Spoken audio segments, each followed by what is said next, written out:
The United States is one of the biggest economies in the world and is also number one in drug consumption worldwide. But what happens when you mix the two and you add a little privacy by using the most secretive part of the internet, the dark web?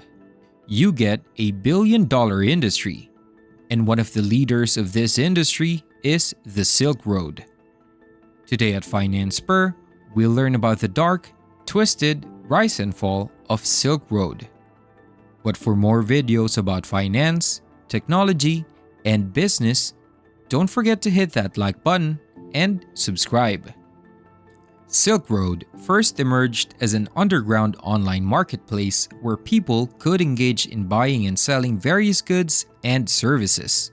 With a customer base exceeding 100,000 users, it operated for approximately 2.5 years, during which it reported sales of $183 million and collected $13 million in transaction fees.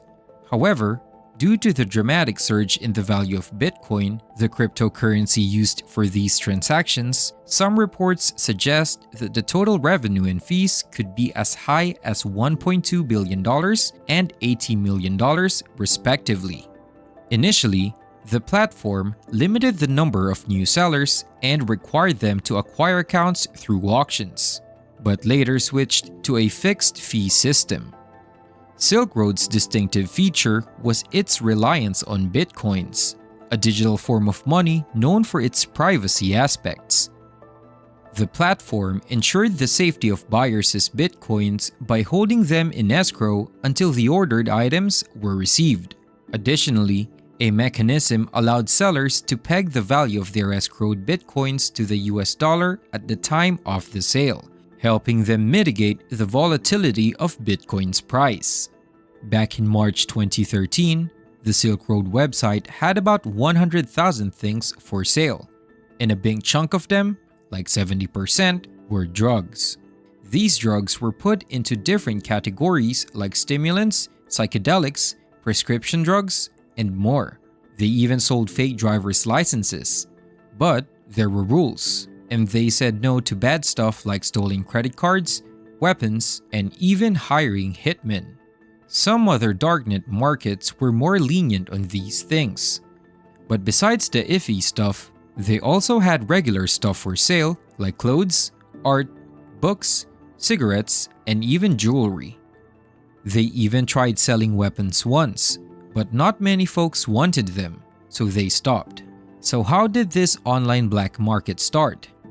The Silk Road website started in February 2011, and it took 6 months to make it. They named it Silk Road after an old trade route that connected places like Europe, India, and China from around 114 BCE to the 1450s. The person in charge, who used the name Dread Pirate Roberts, was all about freedom and didn't like rules. Two other people, Variety Jones and Smedley, also helped the website grow. By June 2011, a news article about the Silk Road got people talking about it, and more folks started using it. And then, like any illegal thing, the Silk Road was in the eyes of the government. Ross Ulbricht, also known as the Dread Pirate Roberts, was accused by the FBI of creating and running Silk Road, an online marketplace for illegal goods. Special Agent Gary Alford of the IRS played a role in finding Ulbricht. He discovered the first mention of Silk Road by a user named Altoid and traced it back to Ulbricht's personal email. Ulbricht was arrested in a library in San Francisco in October 2013.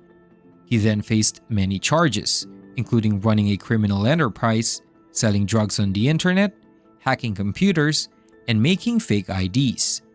There were even accusations that he tried to hire someone to commit murders, although no murders actually happened. The FBI also seized a lot of bitcoins, and it was estimated to have been worth millions of dollars from Silk Road. They sold some of them in an auction, and a businessman named Tim Draper bought them. Ulbricht's trial started in 2015, and he admitted to creating Silk Road but said he gave it to someone else. His lawyers tried to blame someone named Mark Harpel but couldn't prove it.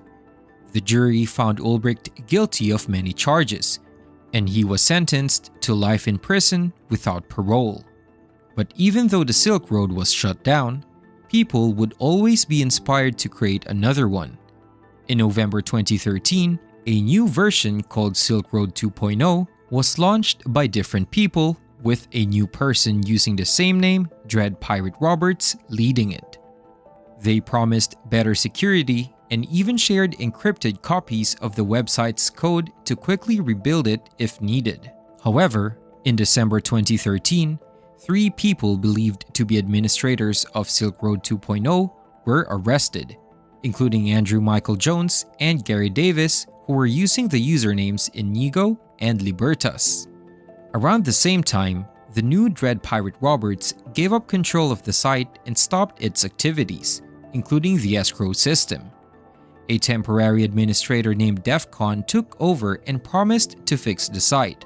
In February 2014, Defcon revealed that the site's escrow accounts had been hacked due to a Bitcoin protocol issue, resulting in the theft of $2.7 million worth of Bitcoins. They managed to refund some of the users who lost money, with about half of the victims being fully reimbursed by April. But just like his predecessors, Defcon's Silk Road was going to be shut down one way or another. In November 2014, the FBI, Europol, and Eurojust arrested Blake Bentall, allegedly the owner of Silk Road 2.0, using the name Defcon. They also arrested the creator of the new website, Thomas White, who was later found to be involved in creating illegal videos. Aside from Silk Road, another form of online black market started to pop up. The Farmers Market was a website similar to Silk Road, operating on the Tor network but using different payment methods like PayPal and Western Union instead of Bitcoins. However, this made it easier for law enforcement to track payments, leading to its shutdown by the FBI in 2012. Other websites similar to Silk Road were already in existence when Silk Road was shut down. It was predicted that these sites might take over the market Silk Road once dominated. Atlantis was one such site, founded in March 2013 but closed 6 months later. Project Black Flag also closed in October 2013, and both of these sites stole their users' Bitcoins. Black Market Reloaded, another similar site, temporarily closed down in October 2013 after its source code was leaked.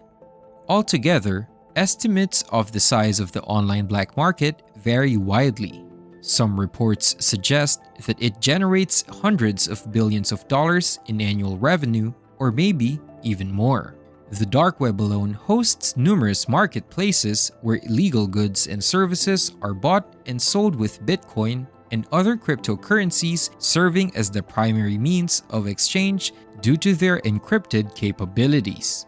But no matter how big the market is, it continues to be illegal, and it continues to be tracked, destroyed, and shut down by law enforcement agencies. Certainly, online black markets are one of a kind. But if you are interested in more amazing videos about finance, technology, and business, don't forget to check out our channel. Also, don't forget to subscribe and click that notify bell for upcoming videos. For now, this is Finance Spur. Have a great day.